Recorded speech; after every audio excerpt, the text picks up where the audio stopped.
문제 풀던 거 몇 문제 더 풀고 문제로 보죠. 그래서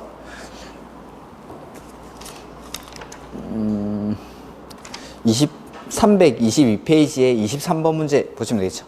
322페이지 23번 문제. 자, 주택 건설용 토지의 취득에 관한 설명으로 틀린 것. 자, 1번.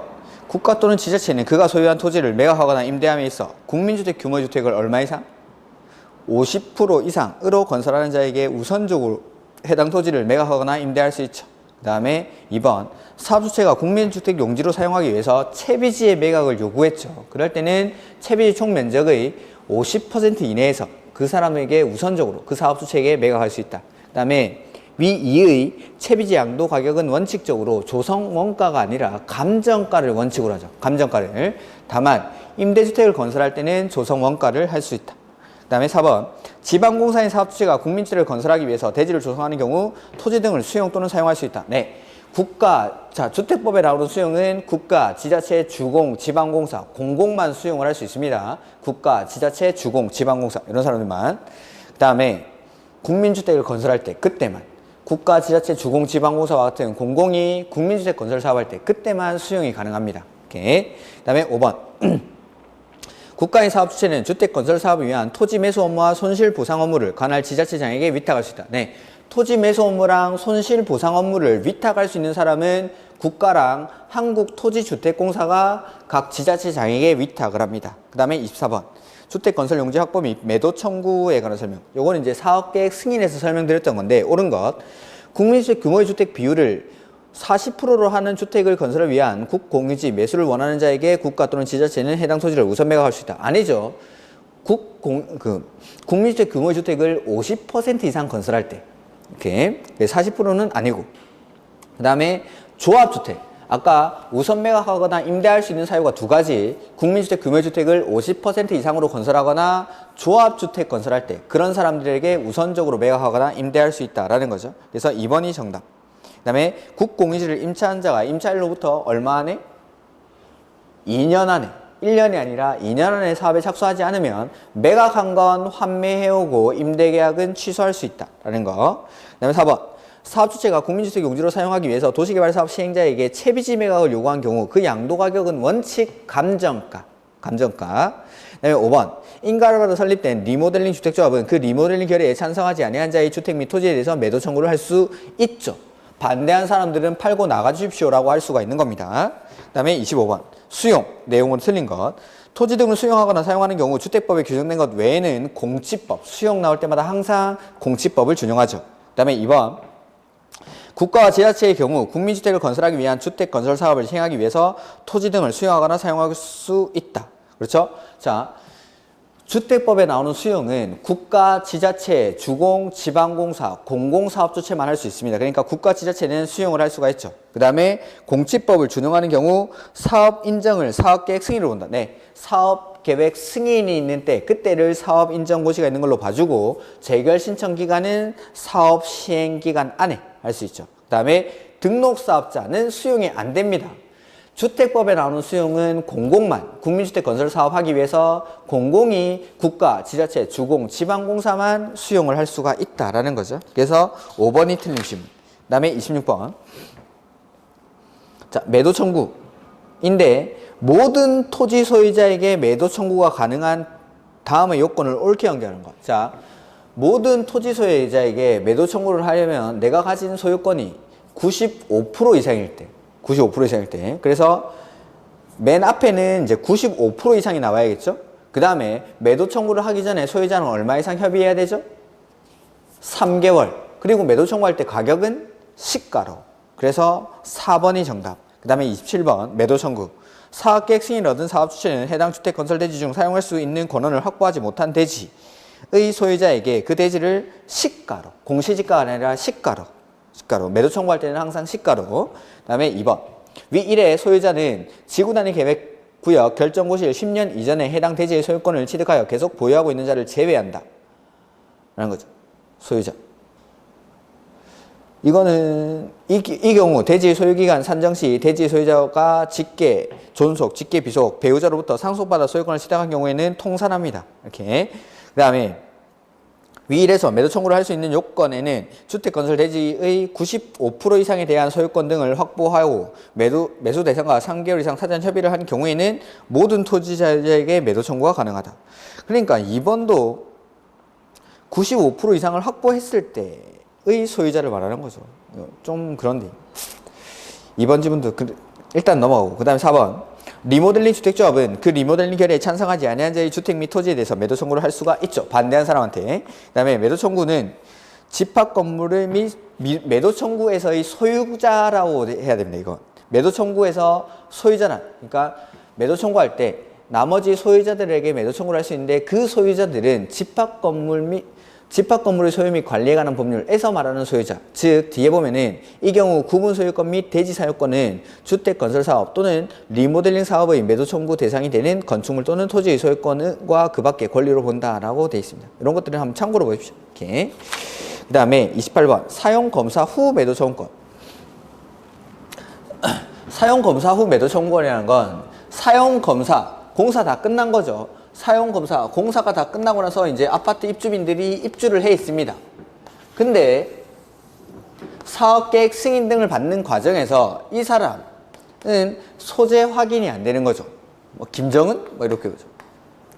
소재 확인이 도저히 안 돼가지고 그냥 일간신문에 김정은 나타나라, 김정은 나타나라 2차례 이상 공고를 하고 30일이 지나서 감정가를 법원에 공탁하고 사업을 했는데 갑자기 죽은 줄 알았던 김정은이 이제 살아 돌아온 거죠. 그러면서 진정 명의 회복을 위한 소유권 이전 등기 말소 청구 소송을 제기해서 이 사람이 승소를 해버립니다. 즉 이 토지의 소유권을 이 진정 명의 회복을 위해서 소유권을 회복을 해버리는 거죠. 김정은이. 그러면은 이 아파트에 입주한 사람들은 이 사람 땅 위에 살고 있는 거니까 이 사람에게 우리가 살고 있으니까 좀 팔고 나가주십시오 라고 하는 게 사용검사 후, 자, 다 공사가 끝나고 나서 입주한 다음에 소유권을 회복한 사람에게 청구할 수 있는 매도 청구권. 근데 이 면적은 너무 넓으면 안 된다라고 했죠. 해서 면적이 5% 미만인 때에만 청구를 할 수 있고, 이 입주자들은 지분의 비율에 따라 김정은의 토지를 모두 다 사용하고 있는 거니까 입주자들 전원이 원고가 돼야 돼서 원고가 전부 법원에 갈 수는 없겠죠.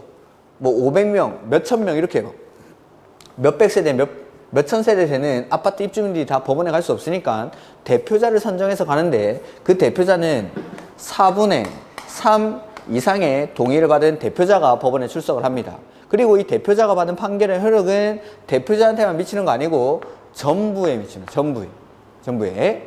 그 다음에 이 김정은에게 매도 청구에 대한 의사표시는 실소유자가 소유권을 회복한 날부터 2년 안에 이 사람에게 송달되어야 한다라는 거. 그 다음에 이 주택 건설 대지에 대한 소유권을 확보해야 되는 사람은 원칙적으로 사업계획 승인 등을 받을 때 사업 주체가 원래는 소유권을 확보를 했어야 되는데, 이 사람이 어디 있는지를 찾지를 못했으니까 입주자들은 사업 주체에게 이 매수대금을 구상할 수 있습니다. 구상. 그 다음에 매도 청구할 때 항상 가격은 시가로죠. 시가로. 자, 이런 내용을 가지고 28번 문제 한번 풀어보죠.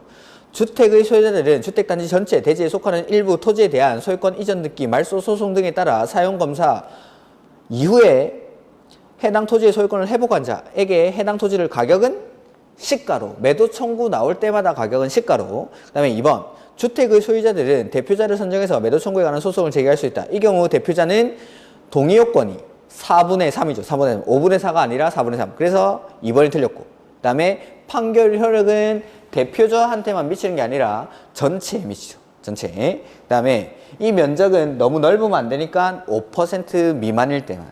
그 다음에 주택의 소유자들은 매도 청구로 인해서 발생한 비용의 전부를 사업주체에게 구상할 수 있습니다. 사업주체의 잘못이기 때문에. 그 다음에 주택의 공급이 나오죠. 주택의 공급. 자, 우리 기본서에는 741페이지 이하에 나오는 부분입니다. 자, 주택 건설 절차를 다시 한번 써보면은 맨 처음에 여기 등록을 했었죠. 하고 나서 사업, 계획, 승인을 받습니다. 사업계획 승인을 받고 나서 이제 공사에 착공을 하고, 착공할 때는 공사 계획을 신고를 해줘야 되고, 그 다음에 공사가 완료되고 나면 건물을 사용하기 전에 사용 검사를 받죠. 이렇게. 자, 이 절차 중 어딘가에서 공급이 이루어집니다. 아파트 공급은. 자, 공급은 우리는 이제 선분양이 위주로 되니까 착공과 동시에 내지는 착공하고 나서 공사 진척률이 일정 비율 있고 나서 이때 공급이 이루어집니다. 이때. 이 아파트를 공급하려고 할 때는 먼저 사업 주체가 입주자 모집 공고 승인 신청을 해야 된다. 입주자 모집 공고 승인 신청. 누구한테 하냐면 시장, 군수, 구청장에게 하죠. 그리고 이 시장, 군수, 구청장으로부터 승인을 받아서 일간신문 등에 입주자 모집 공고를 합니다. 입주자 모집 공고. 그리고 이 입주자 모집 공고를 보고 마음에 드는 사람은 청약을 넣겠죠. 청약을 넣어서 당첨이 되면은 이제 분양가의 한 10% 정도의 계약금을 걸고 계약을 하게 됩니다. 그 다음에 이 계약을 하는 시점까지도 아직 공사는 완료되지 않았죠. 자, 공사가 완료되지 않았는데 이 이제 공급에 대한 절차가 이루어지고 나서 언젠가 사업이 완료가 됩니다. 그리고 나서 이제 준공검사, 사용검사를 받고 나면 먼저 사업 주체 명의로 신축 아파트는 보존 등기를 하게 됩니다. 즉 신축 아파트라고 해서 내 이름으로 바로 보존 등기를 하는 게 아니라 아파트는 사업 주체 명의로 보존 등기를 하고 그 이후에 입주자에게 소유권 이전 등기를 해오는데 그래서 이 이후 계약 이후에 소유권 이전 등기 신청 가능일이 나옵니다. 소유권 이전 등기 신청 가능일. 입주자들이 사업 주체로부터 소유권 이전 등기를 받아올 수 있는 날. 이 날이 무슨 날이냐면 바로 사업 주체가 공시한 입주 가능일을 말합니다. 입주 가능일. 이렇게. 이러한 절차로 공급이 이루어집니다. 이게 공급의 절차. 이 공급하는 과정에서 조금 더 추가를 하면은 여기 입주자 모집 공고 승인 신청은 민간 사업 주체만 합니다. 민간만. 그러니까 국가, 지자체, 주공, 지방공사와 같은 공공사업 주체는 승인 신청 없이 그냥 바로 입주자 모집 공고를 하는 거죠. 그리고 이 입주자 모집 공고에 분양 관련된 여러 가지 사항들이 들어갑니다. 몇 세대 짓고 평형대는 어떻게 되고 대지 면적은 어떻게 되고 공사 기간이라든지 사업의 명칭이라든지 사업 시공자, 시행사 이런 것들 다 들어가죠. 그 다음에 청약 넣을 수 있는 순위들 1순위자에는 누가 있고 2순위자는 누가 있고 이런 것들이 다 들어가게 됩니다. 그 다음에 이 주택건설 대지가 만약에 분양가 상한제 적용 지역이다 라고 하면은 여기가 분양가 상한제 적용 지역이라는 사실을 입주자 모집 공고에 표시하게 합니다. 마찬가지 투기과열지구나 조정 대상 지역인 경우에도 이러한 사실들을 입주자 모집 공고에 다 표시를 해야 됩니다. 그래서 우리가 여기서 이제 분양가 상한제, 투기과열지구, 조정 대상 지역 등을 배우게 됩니다. 그 중에서 올해는 아마도 출제 가능성은 분양가 상한제가 가장 높을 거라고 생각을 합니다. 제일 가장 이슈가 되고 있는 거니까 이런 것들. 그 다음에 원칙은 입주자 모집 공고 승인 신청을 하면은 승인을 받고 하는데 복리시설의 경우에는 신고만 하면 된다라는 거. 그래서 자, 맨 처음에 이제 일반적인 공고의 절차가 나오는데 그거 먼저 보면은 741페이지 주택 공급해서 사업 주체. 근데 가로 안에 보면 11조에 따른 허가를 받아 주택 이건 됐고 사업 주체는 다음에서 정하는 바에 따라 주택을 건설 공급해야 한다. 이 경우 국가유공자, 보훈 대상자, 장애인, 철거주택의 소유자 이런 사람들은 조건을 달리해서 별도로 공급할 수 있다. 이게 특별 공급이라고 했죠. 그래서 박스 안에 1번 사업 주체가 입주자를 모집하려는 경우에는 시장, 군수, 구청장의 승인을 받아야 됩니다. 근데 가로 안에 복리시설은 신고한다 라고 되어 있죠. 그리고 제목에 사업 주체라고 되어 있고 가로 안에 공공은 제외한다. 즉 민간만 승인 신청을 하는 겁니다. 민간만. 그 다음에 동그라미 2번은 그냥 참고로 보시고 가로 2번 또 됐고 그 다음에 가로 4번 먼저 보죠. 742페이지에 가로 4번 가로 3번부터 자 가로 3번 742페이지 가로 3번 사업주체가 시장, 군수, 구청장의 승인을 받으려는 경우 자 승인 받을 때 N은 세 번째 줄, 견본주택에 사용되는 마감자재의 규격, 성능 및 재질 등을 적은 목록표, 이걸 이제 마감자재 목록표라고 하고, 견본주택 격실 내부를 촬영한 영상물 등을 제정해서 승인권자인 시장, 군수, 구청장한테 제출합니다. 근데 요 승인 신청은 민간만 하니까 공공은 승인 신청을 하지 않죠? 해서 첫 번째 줄 가로 안에 사주체가 국가, 지자체, 주공, 지방공사, 공공의 경우에는 견본주택을 건설하는 때 마감자재 목록표와 영상물 등을 제정해서 시장, 군수, 구청장에게 제출합니다. 그 다음에 4번. 사주체는 주택 공급 계약을 체결할 때 입주 예정자에게 다음의 자료 또는 정보를 제공하여야 한다. 해서 1번에 견본주택 마감자재 목록표와 공동주택 발코니 세대 간의 경계벽에 피난구를 설치하거나 경계벽을 경량구조로 건설한 경우 그에 관한 정보를 제공하고, 그 다음에 가로 5번. 시장, 군수, 구청장은 받은 마감자재 목록표와 영상물 등을 여기 사용 검사가 있은 날로부터, 즉 공사 끝나고 나서부터 2년간 보관을 해야 됩니다. 향후 분쟁에 대비하기 위해서. 그러니까 뭐 2년간 보관한다는 숫자를 바꾸는 거는 그렇게 어려운 문제가 아닙니다. 근데 숫자 앞뒤로 있는 언제부터인지 해서 사용 검사가 있은 날로부터 2년간 따로 보관을 해야 된다라는 거.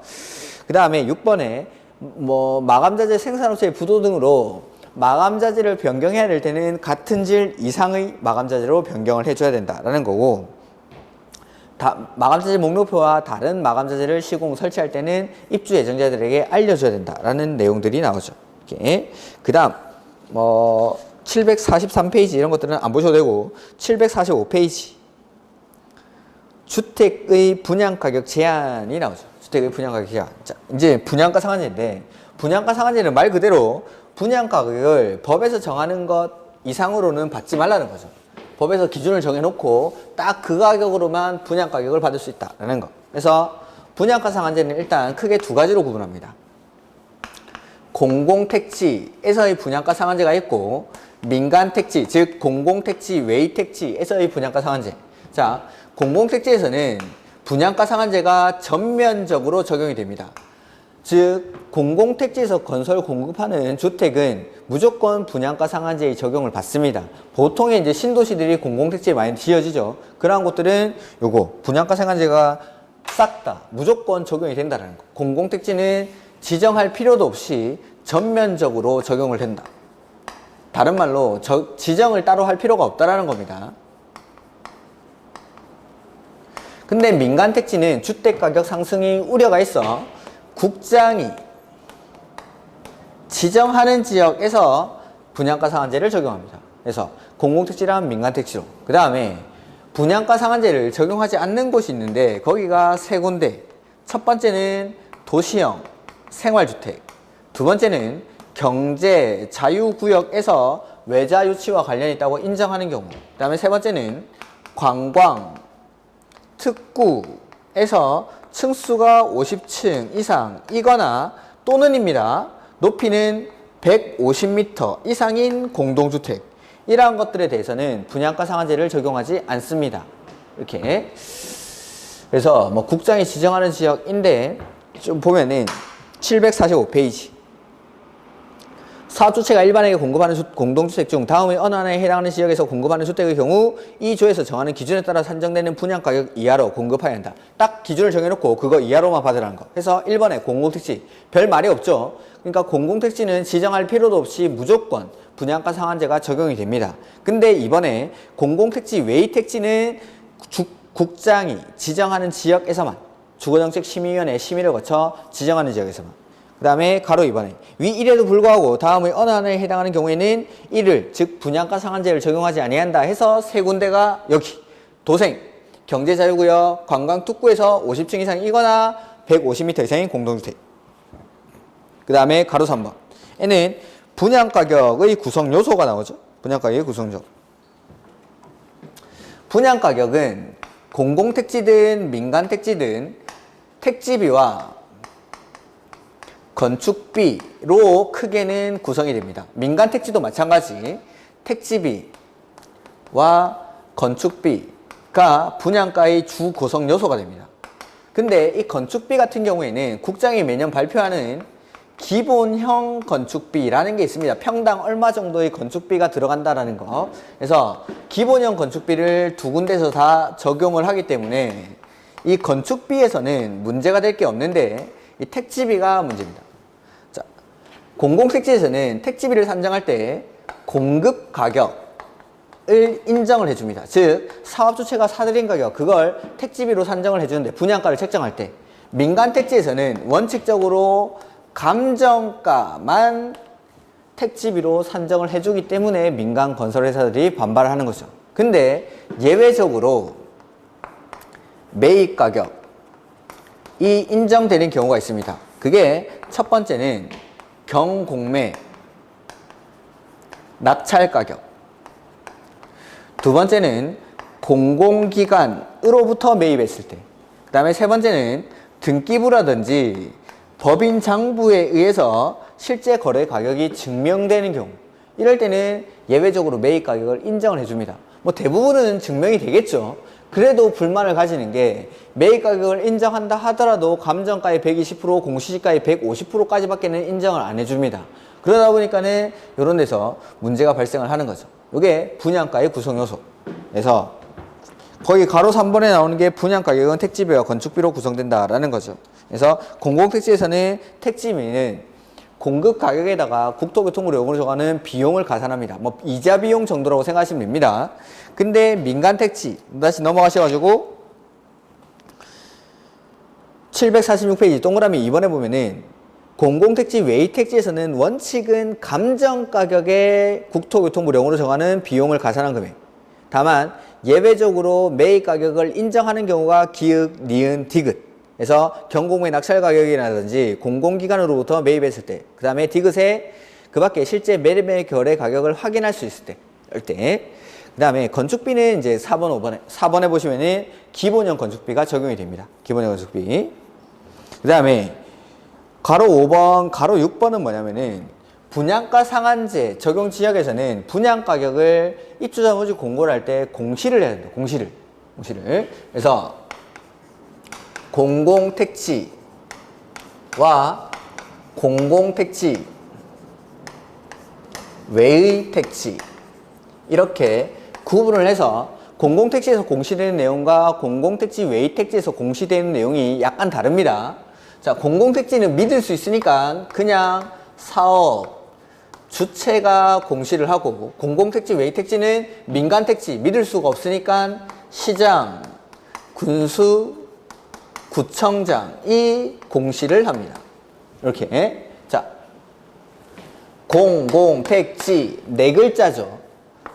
사업, 주체가 네 가지를 공시합니다. 네 가지를. 그래서 1번, 2번, 3번, 4번이라고 되어 있죠. 자, 근데 거기 가로 6번은 공공택지, 외택지 7글자죠. 그래서 시장, 군수, 구청장이 7가지를 공시합니다. 쉽죠. 공공택지는 사업 주체가 4가지를 공시하면 되고, 공공택지 외의택지에서는 시장, 군수, 구청장이 7가지를 공시합니다. 즉 민간택지에서 좀 더 상세하게 공시를 한다고 생각하시면 됩니다. 그래서 1번에는 둘 다 똑같이 택지비라고 되어 있죠. 2번은 공사비인데 민간택지에 가보면 직접공사비, 간접공사비 이렇게 세분을 합니다.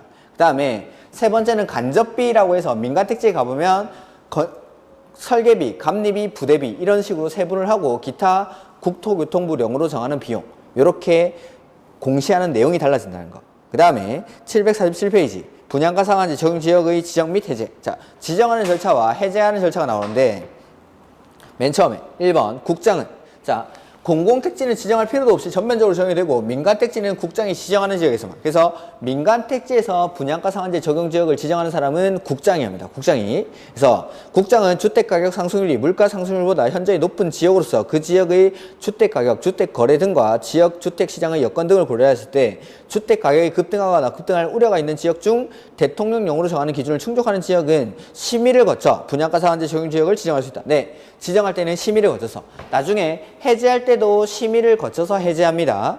그 다음에 국장이 분양가 상한제 적용 지역을 지정하는 경우에는 미리 시도지사의 의견을 듣습니다. 시도지사. 그 다음에 3번 국장이 지정을 하면은 먼저 여기가 분양가 상한제 적용 지역을 이렇게 지정했습니다 라는 사실을 공고를 합니다. 그리고 그 지역을 관할하는 여기 시장, 군수, 구청장에게 통보를 해주죠. 자, 통보받은 시장 군수 구청장은 입주자 모집 공고 승인을 해주는 사람이죠. 해서 사업 주체가 승인 신청을 하면 사업 주체로 하여금 입주자 모집 공고 시에 해당 지역이 분양가 상한제 적용 지역이라는 사실을 공고하게 해야 한다. 이러한 절차입니다. 이러한 절차. 자, 요거는 나중에 투기가일지구 조정 대상 지역에 똑같이 나오니까 먼저 볼 겁니다, 이건. 그래서 심화해 보면은 분양가 상한제 적용 지역의 지정 기준이 나오죠. 요건 좀 이따가 보고. 그 다음에 그 밑에 가로 4번. 국장은 분양가 상한제 적용 지역으로 계속 지정할 필요가 없다고 인정하는 경우에는 역시 심의를 거쳐 직권으로 해제할 수가 있습니다. 이렇게. 그 다음에 가로 6번에 보시면은 지정권자가 아닌 시도지사, 시장, 군수, 구청장은 지정권자인 국장에게 해제를 요청할 수 있는데 이때 요청을 받은 국장은 요청받은 날로부터 40일 안에 심의를 거쳐 해제 여부를 통보를 해줍니다. 해제 여부를. 그 다음에 분양가 심사위원회도 조금 이따가 보죠. 자, 제가 투기가일지구랑 조정대상지역이 지정 절차가 분양가 상한제랑 똑같다고 했죠. 그거를 한번 보죠. 책에 투기가일지구는 752페이지. 지정 및 해제가 나오죠. 자, 투기가일지구는 국장이랑 시도지사가 지정할 수 있습니다. 국장이랑 시도지사가. 그래서 역시 지정할 때 심의를 거쳐 지정을 하는데 가로 2번에 보시면은 충족하는 것이고 가로 3번. 국장이나 시도지사는 투기가일지구 지정하면은 아까 분양가 상한제처럼 먼저 공고를 합니다. 그리고 나서 그 지역을 관할하는 시장, 군수, 구청장에게 통보해주죠. 그럼 통보를 받은 시장, 군수, 구청장은 사업 주체로 하여금 입주자 모집 공고 시에 해당 지역이 투기가일지구라는 사실을 공고하게 해야 한다. 이게 가로 3번. 가로 3번. 그 다음에 가로 4번. 국장이나 시도지사는 지정권자니까 자기가 심의를 거쳐서 직권으로 해제할 수 있습니다. 근데 지정권자가 아닌 사람들은 국장이나 시도지사에게 해제를 요청할 수 있겠죠. 그렇게 요청을 받았을 때는 역시 40일 안에 해제 여부를 정해서 통보를 해줘야 됩니다. 이렇게. 그 다음에 가로 5번에 보시면은 국장이 투기가일지구를 지정하거나 해제할 때는 시도지사한테 의견을 듣고 시도지사가 투기가일지구를 지정하거나 해제할 경우에는 국장과 협의를 한다는 거.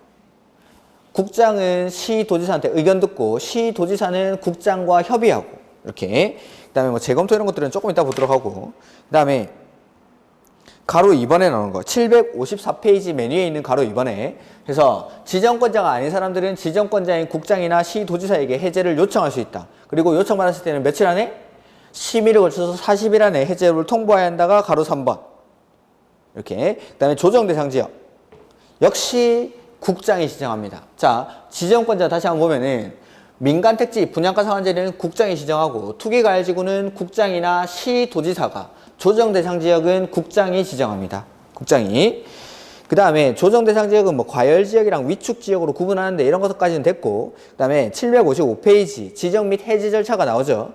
가로 1번 국장이 지정할 때는 누구한테 의견 듣죠? 시도지사. 똑같죠. 분양가 상한제 국장이 지정할 때 시도지사한테 의견 듣고, 투기가일지구 국장이 지정할 때 시도지사한테 의견 듣고, 조정대상지역도 국장이 지정할 때 시도지사한테 의견 듣고 지정합니다. 그 다음에 투기가일지구는 시도지사도 지정할 수 있는데 그때는 시도지사는 국장과 협의하여야 한다. 협의.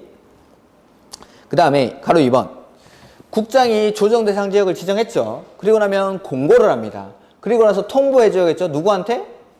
시장, 군수, 구청장. 그리고 이 통보를 받은 시장, 군수, 구청장은 사업 주체로 하여금 입주자 모집 공고 시에 해당 지역이 조정 대상 지역이라는 사실을 공고하게 해야 한다. 뭐 똑같죠. 다 똑같습니다. 그 다음에 가로 3번 국장은 역시 심의를 거쳐 해제할 수 있습니다. 직권으로. 근데 시도지사, 시장, 군수, 구청장은 자기가 지정권자가 아니니까 지정권자인 국장에게 해제를 요청할 수 있겠죠. 그럼 요청을 받은 국장은 며칠 안에? 40일 안에 심의를 거쳐 해제 여부를 통보해야 한다. 뭐 다 똑같습니다. 다. 이렇게. 그 다음에 그래서 여기까지가 투기가일지구 분양가 상한제 조정대상지역의 전매 행위 지정 절차 및 해지 절차. 그 다음에 아까 안 했던 게 749페이지 앞으로 다시 돌아오셔가지고 749페이지 분양가 심사위원회라는 게 있죠. 이 분양가 심사위원회는 여기 사업계획 승인 신청이 있은 날로부터 20일 안에 시장군수구청장이 분양가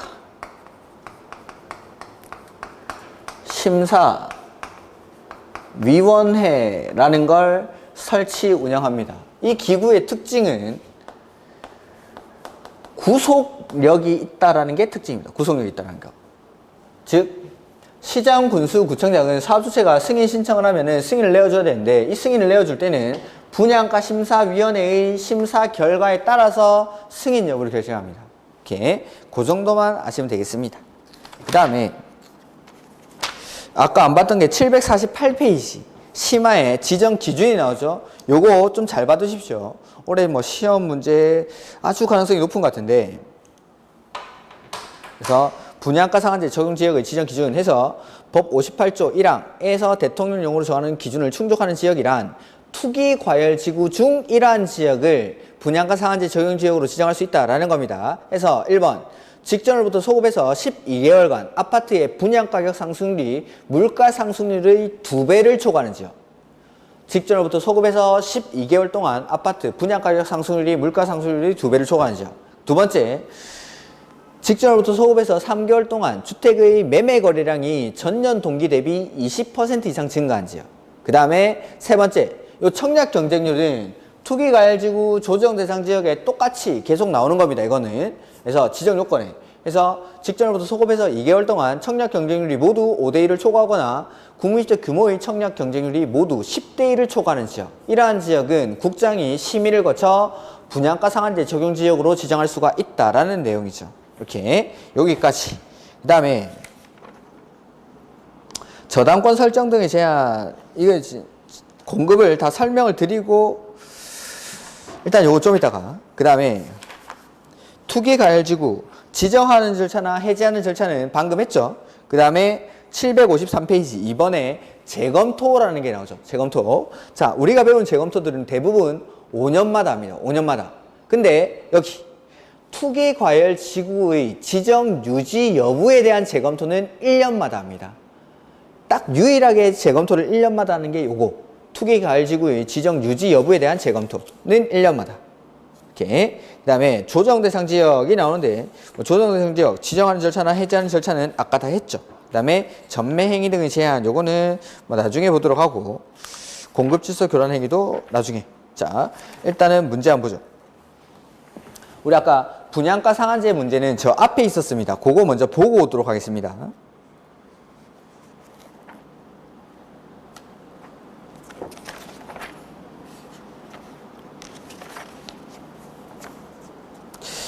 (308페이지) 308페이지에 6번 문제 보시면 되죠. 6번 문제. 388페이지에 6번 문제가 요 분양가 상한제에 관한 문제죠. 사업주체가 일반에게 공급하는 공동주택은 주택법령에서 정하는 기준에 따라 산정되는 분양가격 이하로 공급하여야 한다. 다음에 해당하는 경우 분양가 상한제를 적용을 하지 않는 대상에 관한 설명이다. 다음 중 틀린 것은? 이라고 되어 있죠. 자, 분양가 상한제를 적용받지 않는 것은 요 세 가지. 그래서 기읍에는 도시형 생활주택이 들어가겠죠. 그 다음에 두 번째, 경제자유구역에서 건설 공급하는 공동주택으로서 경제자유구역위원회에서 외재주치 촉진과 관련이 있다고 인정하여 분양가격 제한을 적용하지 아니하기로 심의 의결한 경우. 이렇게. 그 다음에 관광특구에서 건설 공급하는 공동주택으로서 층수는 50층 이상 이거나 높이는 150m, 200m가 아니죠. 그래서 5번이 틀려서 150m 이상. 그리고 또는 이라는 거 50층 이상이거나 150m 이상 이건인 경우니까 50층 이상만 돼도 되고 150m 이상만 돼도 됩니다. 하나만 요건을 충족하면 되죠. 그 다음에 7번 틀린 거. 공공택지에서 공급하는 주택의 경우 주택법에서 정하는 기준에 따라 산정되는 분양가격 이하로 공급해야 한다. 네, 공공택지는 따로 지정할 필요도 없이 무조건 분양가 이하로 공급을 해야 된다라는 의미고, 2번 공공택지와 공공택지 외의 택지에서 주택가격 상승 우려가 있어 국장이 주거정책위원회 심의를 거쳐 지정하는 지역. 자, 맨 앞에 보면은 공공택지와 공공택지 외의 택지라고 돼 있죠. 공공택지는 지정할 필요가 없습니다. 공공택지 외의 택지, 민간택지에서만 국장이 지정하는 거지. 그래서 맨 앞에 공공택지를 빼야 됩니다. 국장이 지정하는 이라고 돼 있기 때문에 공공택지와 공공택지 외의 택지가 아니라 공공택지 외의 택지에서 국장이 지정합니다. 그 다음에 3번 도생은 분양가 상한제를 적용하지 않죠. 그 다음에 경제자유구역에서 외자유치와 관련이 있다고 심의 의결한 경우에도 적용하지 않고, 그 다음에 관광특구에서 50층 이상이나 150m 이상인 공동주택 역시 분양가 상한제를 적용하지 않습니다. 그 다음에 8번 요거 잘 봐두십시오. 요 문제가 나올 가능성이 높으니까 요걸 좀 잘 봐두십시오. 자, 보시면은 분양가 상한제 적용 지역의 뭐 지정 요건인데 필기는 안 했는데, 공공택지 외의 택지에서 분양가 상한제 누가 지정하죠? 국장은 주택가격 상승률이 물가 상승률보다 현저히 높은 지역으로서 그 지역의 주택가격과 주택가격 거래 등과 지역 주택시장 여건 등을 고려했을 때 주택가격이 급등하거나 급등할 우려가 있는 지역 중 대통령령으로 정하는 기준을 충족하는 지역. 이 어디냐면 투기과열지구 중 이러이러한 지역입니다. 투기과열지구 중. 그래서 니은에는 투기과열지구라는 말이 들어갑니다. 투기과열지구 중 이러이러한 지역. 해서 아까 봤던 게 직전부터 소급해서 12개월간 주택의 분양가격 상승률이 물가 상승률이 2배를 초과하는 지역. 그래서 디귿에는 12개월간, 그 다음에 리을에는 2배를 초과하는 지역. 그 다음에 직전부터 소급해서 3개월간 주택의 매매 거래량이 전년 동기 대비 20% 이상 증가한 지역. 그래서 미음에는 20%, 그 다음에 경쟁률은 5대1, 10대1. 직전부터 소급해서 2개월간 청약 경쟁률이 모두 5대1을 초과하거나 국민주택 규모의 청약 경쟁률이 모두 10대1을 초과하는 지역. 그래서 정답은 4번이죠. 4번. 그 다음에 9번. 틀린 것. 국장은 주택가격 상승률이 물가 상승률보다 현저히 높은 지역으로서 그 지역의 주택가격과 주택거래 등과 지역 주택시장의 여건 등을 고려했을 때 주택가격이 급등하거나 급등할 우려가 있는 지역 중 대통령령으로 정하는 기준을 충족하는 지역에 대해서 주거정책심의위원회 심의를 거쳐 분양가 상한제 적용 지역으로 지정할 수 있다. 그렇죠?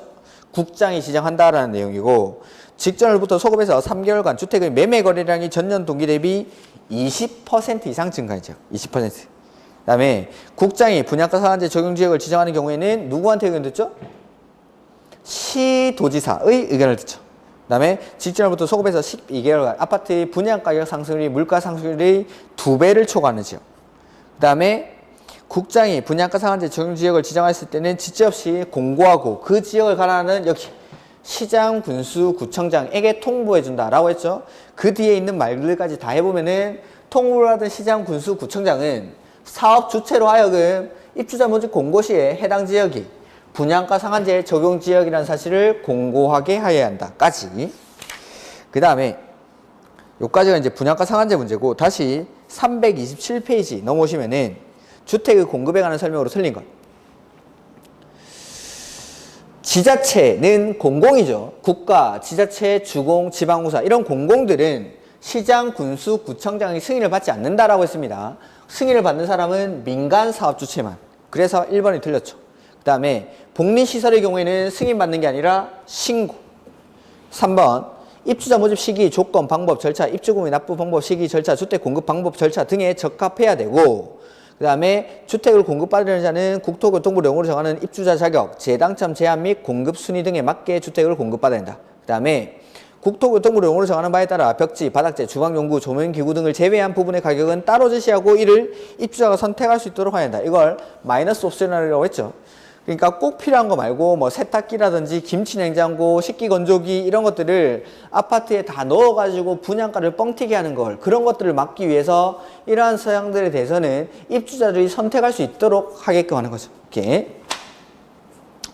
그 다음에 이 저당권 설정 등의 제한이 먼저 나왔는데, 제가 투기가열지구란 조정대상 지역 문제를 먼저 풀고 나서 이걸 풀도록 하겠습니다. 그래서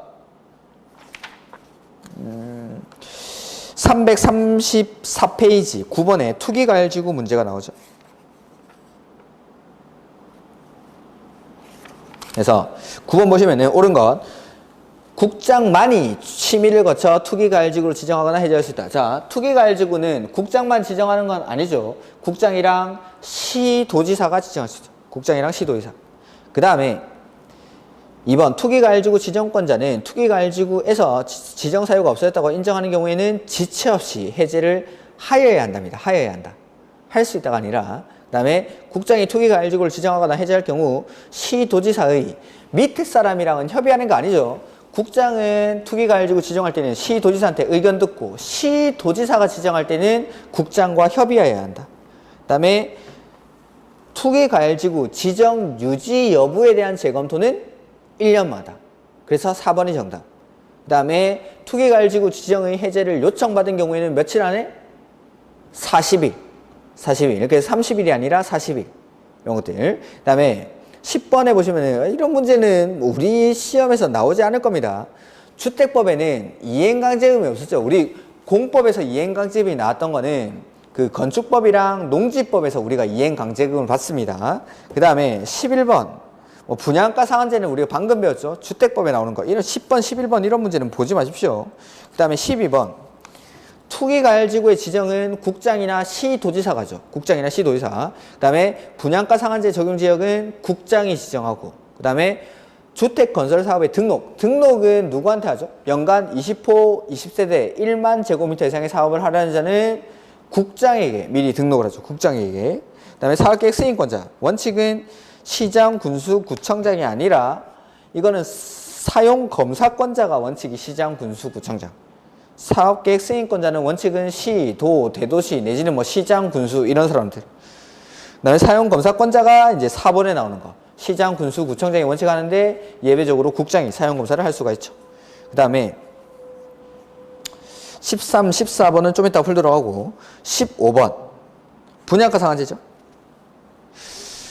지방공사는 공공이죠. 이럴 때는 승인을 받지 않습니다. 국가, 지자체, 주공, 지방공사 이런 공공들은 승인 안 받고, 그다음에 사업주체가 주택을 공급하려는 경우 국토교통부 영어로 정하는 바에 따라 벽지, 바닥재, 주방용구, 조명기구 등을 제외한 부분의 가격은 따로 제시해야 한다. 그다음에 도생은 분양가 상한제를 적용받지 않고, 그다음에 4번에 관광특구에서 건설하는 50층 이상이거나 150m 이상인 공동주택은 분양가 상한제 적용을 받지 않죠. 그래서 50층 이상만 나와 있지만 또는이니까 하나만 있어도 되죠.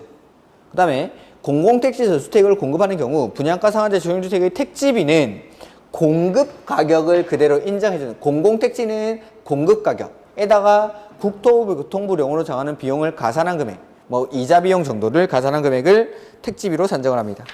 이렇게 여기까지. 그 다음에 저당권 설정 등의 제한, 요거를 좀 봐야겠죠. 이번에 해서 우리 기본서에는 750페이지 저당권 설정 등의 제한이 나오는데 요거보다 다른 거 먼저 보고 요거 설명을 드리겠습니다. 761페이지에 공급질서 교란행위 요거부터 먼저 보죠. 기본서 761페이지 보시면 됩니다.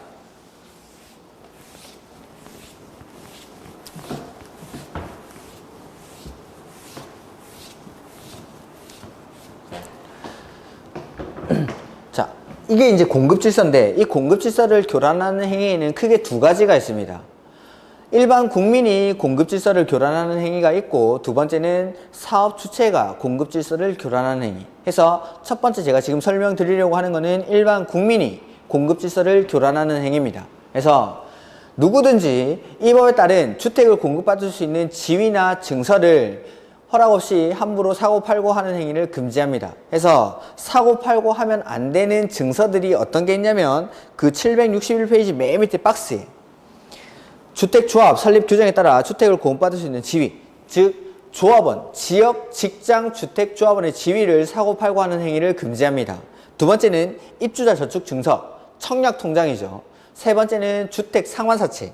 그 다음에 네 번째, 그 밖에 주택을 공급받을 수 있는 증서나 지위로서 대통령령으로 정하는 것 해서 어떤 것들이냐면 뭐 이주대책 대상자 확인서, 무허가 건축물 확인서, 건물 철거 예정 증명서, 건물 철거 확인서 등의 각종 딱지라고 부르는 증서들입니다. 이러한 증서들을 사고 팔고 하는 행위가 금지되는데, 위에 보시면 세 번째 줄, 위에서 세 번째 줄, 상속 저당의 경우는 제외합니다. 상속 저당의 경우. 그래서 읽어보면 누구든지 이 법에 따라 건설 공급되는 주택을 공급받거나 공급받게 하기 위해서 다음의 어느 하나에 해당하는 증서 또는 지위를 양수하는 거 안 되고 알선하는 거 안 되고 이를 위한 광고를 하는 것도 안 됩니다. 이렇게. 다만 제외되는 행위는 상속이랑 저당. 근데 이러한 행위들, 이러한 증서들을 사고 팔고 하지 말라고 했는데 이걸 사고 팔았죠. 그때 이 적발이 됐을 때 어떻게 처벌하는지 위반 시 조치가 나오는데 그게 762페이지. 자, 이러한 증서들을 사고 팔고 한 게 적발이 됐습니다. 그럴 때 이 청약 넣을 수 있는 지위는 무효로 합니다. 지위는 무효로. 그 다음에 이 계약은 취소할 수 있다. 그 다음에 가로 2번부터 그 밑에 나오는 게 이제 입주한 이후에 적발이 됐을 때, 이때 사업 주체는 입주자가 입주한 이후에 이러한 행위들을 한 사실이 적발이 된 경우에는 이 입주자에게 주택 자금을 지급을 합니다. 주택 구입 자금을 지급을 한 경우에는 바로 사업 주체가 이 주택을 취득을 합니다. 환매, 사와버리는 거죠. 이렇게. 그래서 대금을 지급한 경우에는 지급한 날에 등기할 필요도 없이 지급한 날에 바로 사업 주체가 취득을 합니다. 그리고 나서 이제 띵동 하는 거죠. 그 이제 입주자가 전화를 받겠죠. 받으면 뭐라고 하죠? 나가! 퇴거를 명하죠. 퇴거. 입주자가 지금 사업 주체 집에 살고 있는 거니까 퇴거를 명합니다. 나가. 그리고 나서 나가는 뒤통수에다가 앞으로 10년 동안 모델하우스 근처에 얼씬도 하지 마. 물티슈, 휴지 안 돼. 10년간 입주자 자격을 제한하죠. 그 다음에 벌칙은 3년에 3천. 근데 여기 뒤에 더 있습니다. 근데 이 청약승명 사고 팔고 하면은 이익이 엄청나게 크니까 벌금이 3천만 원밖에 안 되죠. 그래서 하는 겁니다. 해서 이 이익의 3배에 해당하는 금액이 3천만 원을 초과할 때는 3년의 징역 내지는 3천만 원 이하의 벌금에 처할 수가 있어. 그 이익의 3배에 해당하는 금액 이하의 벌금에 처할 수가 있다라는 거. 요거는 일반 국민들이 각종 증서들을 사고 팔고 하는 행위를 금지시키는 겁니다. 그 다음에 왔다 갔다 해서 죄송한데 저 앞으로 넘어가시고 750페이지. 750페이지. 요거는 사업 주체가 공급 질서를 교란하는 행위입니다. 해서 자, 사업 주체는 입주자들이 지위가 불안해지면 안 되기 때문에 여기 입주자 모집 공고 승인 신청일 이후부터 언제까지냐면 여기 소유권 이전 등기를 신청할 수 있는 날 이후 60일까지 여기서부터 여기까지 이걸 입주자 모집 공고 승인 신청일 이후부터 소유권 이전 등기를 신청할 수 있는 날 이후 60일까지의 기간 동안 이렇게 글로 읽어버리면은 도대체 무슨 말이야 하기 때문에 제가 그 절차를 다 써놓고 여기서부터 여기까지라고 말씀을 드리는 겁니다. 저의 깊은 뜻을 아시겠습니까? 이게? 여기서부터 이 글자로만 보면은 어디서부터 어디까지인지를 감이 안 옵니다. 해서 자, 어떠한 행위들을 금지하냐면 담보물건 설정하는 거 안 되고 등기되는 임차권을 설정하는 행위 안 됩니다. 그 다음에 제3자에게 처분하는 행위, 이러한 행위들을 할 수가 없다라는 거죠. 이러한 행위들을 금지하는 겁니다. 입주자들이 지위가 불안정해지니까. 그래서 입주자 모집 공고 승인 신청일 이후부터 소유권 이전 등기 신청 가능일 이후 60일까지의 기간 동안 담보물건 설정하면 안 되고 등기된 임차권 설정하면 안 되고 처분하는 행위를 금지합니다. 그래도 할까봐 부기등기랍니다. 부기등기. 자, 근데 이 부기등기는 주택건설 대지에 대해서, 그 다음에 주택에 대해서 부기등기를 하는 시기가 다른데, 대지에 대한 등기부는 우리가 이미 입주자 모집 공고 승인 신청을 할 때 대지에 대한 등기부가 있겠죠. 이런 거 하기 전에 사업계획 승인 신청할 때 대지에 대한 소유권을 100% 확보해야 되니까. 그래서 대지에 대해서는 부기등기를 입주자 모집 공고 승인 신청이랑 동시에 합니다.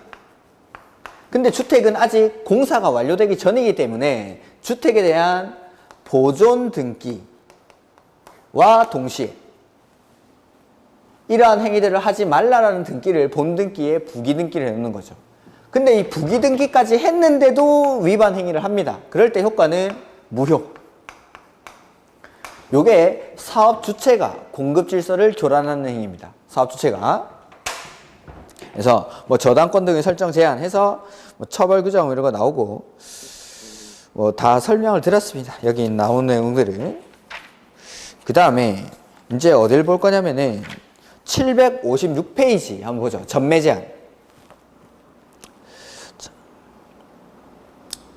756페이지 전매 제한. 자, 주택이라든지 분양권 등을 일정 기간 동안 다른 사람에게 팔 수 없다라는 게 이제 전매 제한인데, 사업주체가, 그러니까 보면은 756페이지 위에 사업주체가 건설 공급하는 주택 또는 주택의 입주자로 선정된 지위는 다음의 어느 하나에 해당하는 경우에는 10년 이내의 범위에서 대통령령으로 정하는 기간이 지나기 전에는 그 주택 또는 지위를 전매하거나 이의 전매를 알선할 수 없다. 이 경우 전매 제한 기간은 주택의 수급 상황 및 투기 우려 등을 고려해서 지역별로 달리 정할 수 있다. 이미 달리 정하고 있습니다. 이렇게. 그래서 최장 10년 범위 안에서 일정 기간 동안 입주자로 선정된 지위라든지 주택을 전매할 수 없다라는 거죠. 그래서 어떤 것들이냐면 박스 안에 1번에 투기과열지구에서 건설, 공급되는 주택의 입주자로 선정된 지위라고 돼 있죠.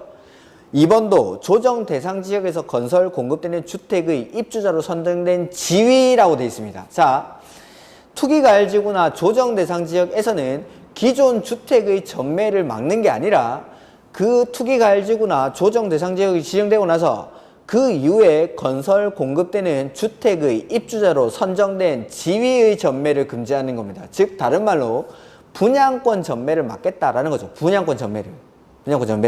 근데 3번에 분양가 상한제 적용 주택 및 그 주택의 입주자로 선정된 지위. 분양가 상한제 적용 지역에서는 그 적용을 받는 주택의 전매도 제한을 합니다. 일정 기간 동안. 그 다음에 4번에 공공택지 외의 택지에서 건설 공급되는 주택이라든지 그 주택의 입주자로 선정된 지위 다 소급 적용하는 건 아니고 지정되고 나서 그 이후에 그 다음에 757페이지에 보시면은 전매 제한 기간들이 나오죠. 자, 보면은 757, 758, 759까지 엄청나게 많죠. 그래서 이거는 지역별로 다 다르기 때문에 시험에 나올 가능성은 그렇게 크지 않습니다. 근데 전국에 공통적으로 적용되는 것들 몇 가지만 제가 말씀을 드리겠습니다. 보면은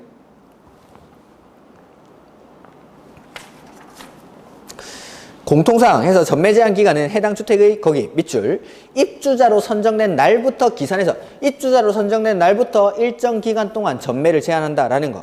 그 다음에 뭐 2번, 3번 뭐 이런 것도 됐습니다. 그 다음에 2번에 보시면은 그건 됐고 2번에 투기과열지구에서 건설 공급되는 주택의 입주자로 선정된 지위는 해당 주택에 대한 소유권 이전 등기 1까지 전매가 안 됩니다. 즉 내 명의로 등기를 해놓고 전매를 하라는 거죠. 다만 그 기간이 5년을 초과할 때는 5년으로 합니다. 5년으로. 자, 아파트가 지어지는데 보통 30개월 정도가 걸린다라고 했는데 입주자로 선정된 날부터 기산해서 소유권 이전 등기일까지는 전매가 안 됩니다. 근데 소유권 이전 등기를 하는 기간까지의 기간이 5년을 초과해버렸다. 이거는 뭔가 사업이 안 되고 있다는 거죠. 사업이 지체되고 있는데 이걸 계속 분양권을 가지고 있으라고 할 수 없으니까 5년을 초과할 때는 5년으로. 그 다음에 3번에 조정 대상 지역은 보시다시피 1지역, 2지역, 3지역으로 구분이 되어 있습니다. 1지역이 이제 가장 센 곳인데, 자, 1지역 보면은 소유권 이전 등기일까지 똑같죠. 투기과열지구랑. 다만 뒤에 게 다르죠. 이 기간이 3년을 초과할 때는 3년으로 합니다. 3년으로. 그것만. 2지역, 3지역은 보지 마시고 뭐 3지역은 또 공공택지랑 공공택지 외의 택지로 구분하죠. 이렇게.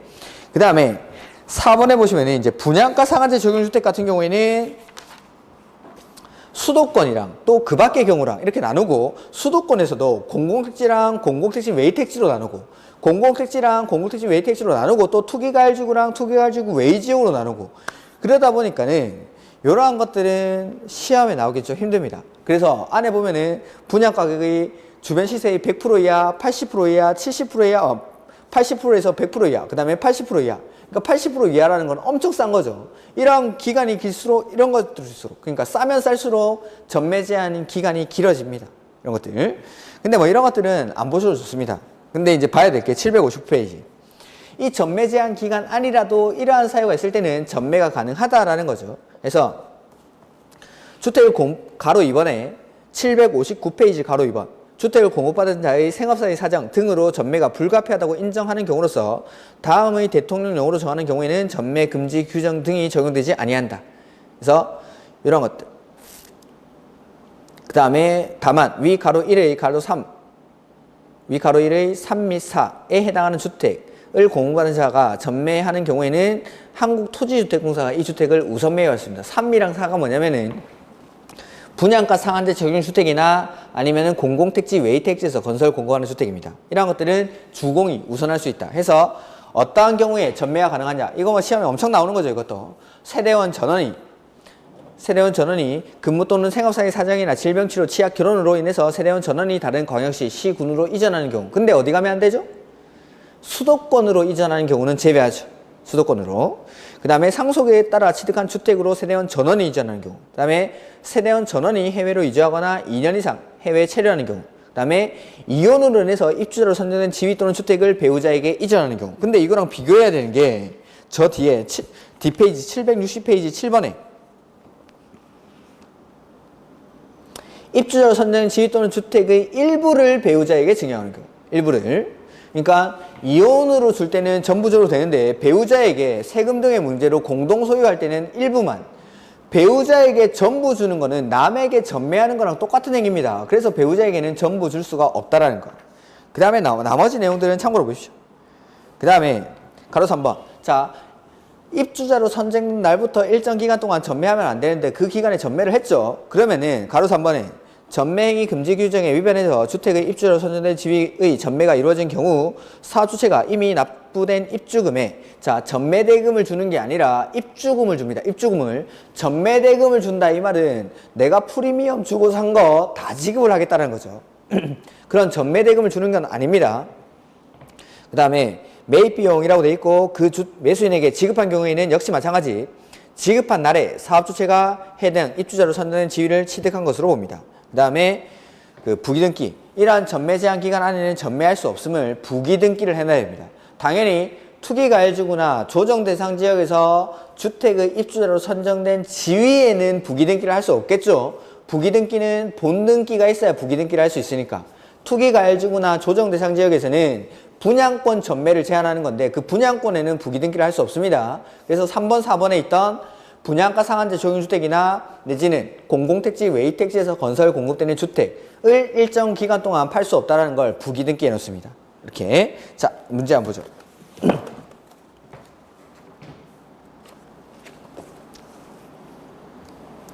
자, 2번 문제. 328페이지에 2번 문제가 나와 있죠. 이렇게. 소유권 이전 등기를 신청할 수 있는 이후 60일까지. 요 날부터 요 날까지. 요거 못 한다고 그죠? 담보물권 설정하는 거 안 되고, 등기된 입찰권 설정하는 거 안 되고, 처분되는 거 안 된다. 그래서 전세권 설정하는 거 안 되고, 지상권 설정하는 거 안 되고, 저당권 설정하는 거 안 되는데, 지역권은 상관없어요. 지역권. 담보물권이 아니기 때문에. 이렇게. 그 다음에 뭐 가등기 담보권 이런 거 설정하는 것도 안 된다. 그 다음에 3번. 사업주체는 사업 대상 지역 인 주택 및 대지에 대해서는 특정 기간 동안 입주 예정자의 동의 없이는 저당권 설정할 수 없다. 다음 설명 중 옳은 것. 특정 기간이란 여기서부터죠. 입주자 모집 공고 승인 신청일 이후부터 소유권 이전 등기 신청 가능일 이후 60일까지. 6개월이 아니라 60일. 그 다음에 2번. 입주 예정자는 입주 예정자의 동의 없이는 양도하거나 제한 물권을 설정하거나 압류, 가압류, 가처분 등의 목적물이 될 수 없는 재산임을 소유권에 관한 등기에 예고 등기가 아니라 부기 등기. 예고 등기라는 거는 한 10년 전에 없어진 제도입니다.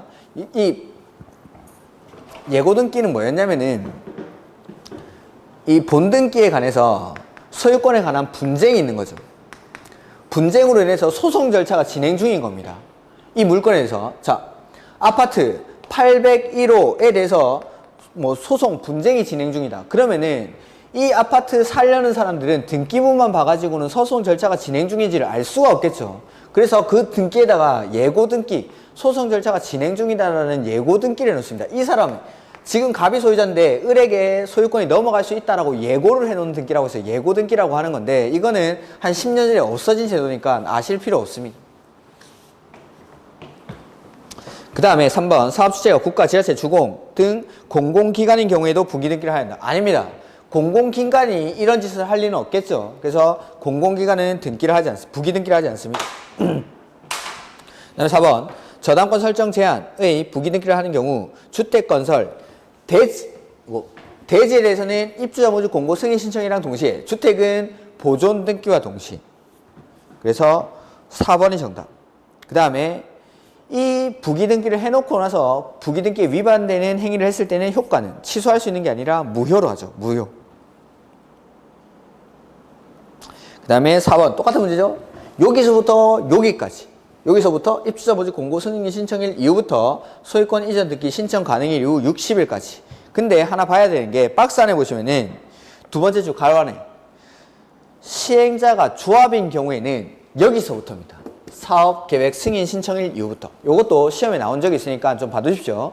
원래는 여기서부터 여기까지. 입주자 모집 공고 승인 신청일 이후부터 소유권 이전 등기 신청 가능일 이후 60일까지인데 조합일 때는 사업계획 승인 신청일 이후부터. 이렇게. 자, 그 다음 페이지.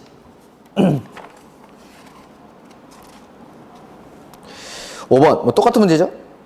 옳은 것. 일정 기간이란 여기서부터 여기까지. 승인 신청일 이후부터 입주 가능일 이후 60일까지. 90일이 아니라 60일. 그 다음에 소유권 이전 등기 신청할 수 있는 날이란 입주 가능일을 말합니다. 입주 가능일. 잔금 지급일이 아니라 입주 가능일. 3번. 사업주체가 저당권 설정 제한의 부기등기를 하는 경우 주택건설 대지와 건설된 주택에 대해서는 입주자 모집 공고 승인 신청과 동시에 대지는 맞는데 주택은 소유권 보존 등기와 동시에 해야죠. 소유권 보존 등기와. 주택은 소유권 보존 등기와 동시에. 그 다음에 저당권 설정 등의 제한을 할 때에는 사업주체는 해당 주택 또는 대지가 입주 예정자의 동의 없이는 양도하거나 제한 물건을 설정하거나 압류, 가압류, 가처분 등의 목적물이 될 수 없는 재산임을 소유권 등기에 부기등기를 해야 되죠. 이렇게. 그 다음에 부기등기를 이후에 일 안 했을 때는 효력은 무효.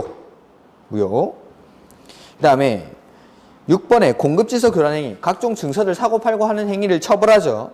그래서 지위는 무효, 계약은 취소, 그 다음에 주택가격을 지급하면 해당 주택을 사업주체가 취득한 것으로 본다. 환매하죠. 환매. 그 다음에 퇴거를 명할 수 있고 벌칙은 3년에 3천.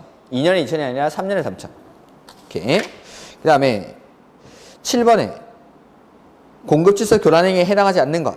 자, 제외되는 행위가 상속이랑 저당을 제외한다고 했습니다. 각종 증서들 사고팔고 하면 안 되는데 상속이나 저당은 제외한다. 해서 양도, 알선하는 거 안 되고 2번에 상속받는 행위는 가능하죠. 그 다음에 3번에 매매하는 거 안 되고 그 다음에 알선하는 거 안 되고 5번에 매매하는 거 안 되고 그 다음에 8번 문제. 자, 전매 제한 기간 안이라도 전매할 수 있는 사유에 해당하지 않는 것. 그래서 이혼으로 인해서 배우자에게 이전할 때 되죠. 그 다음에 40세인 갑이 세대원 전원을 드리고 3년 6개월간 해외에 체류할 때 2년 이상 해외에 체류하는 경우. 그 다음에 3번 세대원이 근무 또는로 인해서 세대원 전원이 수도권 이외의 다른 광역시로 이전하는 경우. 전원이 가면 되죠. 그 다음에 세대원 전원이 해외로 이주하는 경우. 그 다음에 상속으로 취득한 주택으로 세대원 전원이 이전하는 경우, 수도권 이외의 지역으로 이전하는 경우의 하남. 그 가로 안에 게 틀렸습니다. 상속으로 취득한 주택으로 이전할 때는 수도권으로 가면 안 된다라는 제한이 없습니다. 여기는. 그러니까 상속으로 취득한 주택으로는 세대원 전원이 가면 됩니다. 이렇게. 그 다음에 뭐 투기 깔지고 이런 것들은 했고, 그 다음에 13번 문제.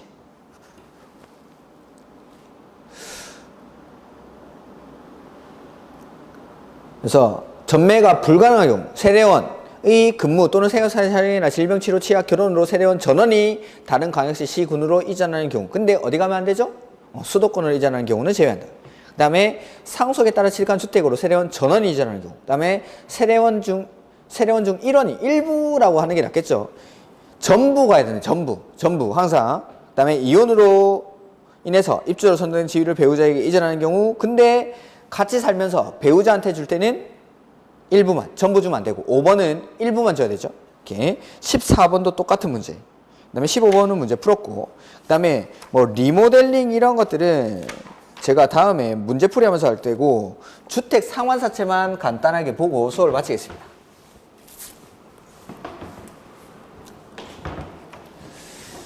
주택 상환 사채라고 해서 주택 상환 요 사자가 요 사자라고 했죠. 주식회사 같은 거 할 때 그 사자입니다. 해서 발행자는 주택 상환사채는 회사가 발행하는 채권입니다. 회사가. 그래서 한국토지주택공사가 발행. 한국토지주택공사. 그 다음에 등록사업자가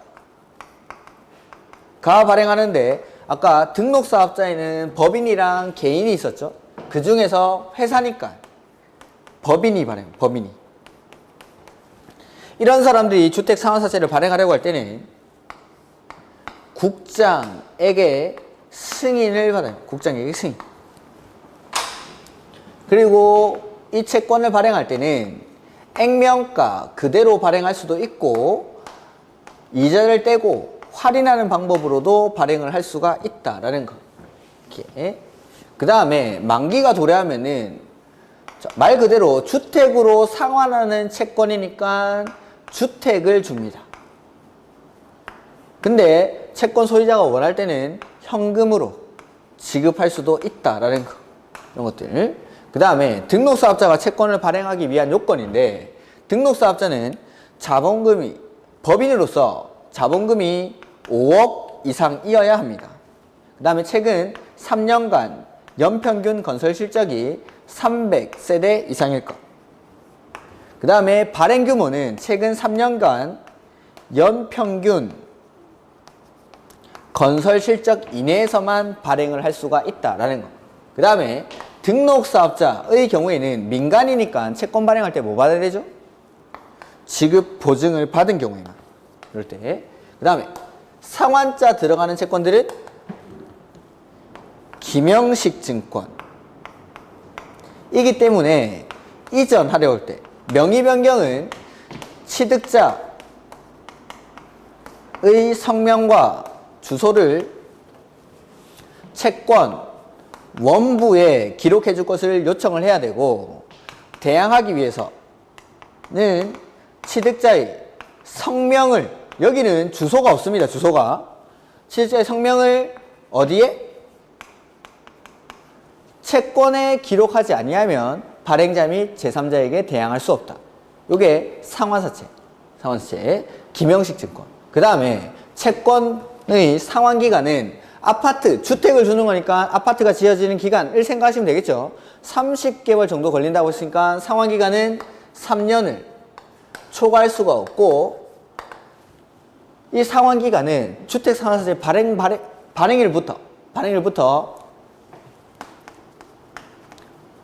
발행일부터 공급, 계약, 체결일까지. 그러니까 입주할 때까지가 아니라 공급, 계약, 체결일까지의 기간이 3년을 초과하면 안 됩니다. 공급, 계약, 체결일까지. 그 다음에 회사, 사채니까 상법을 준용한 상법.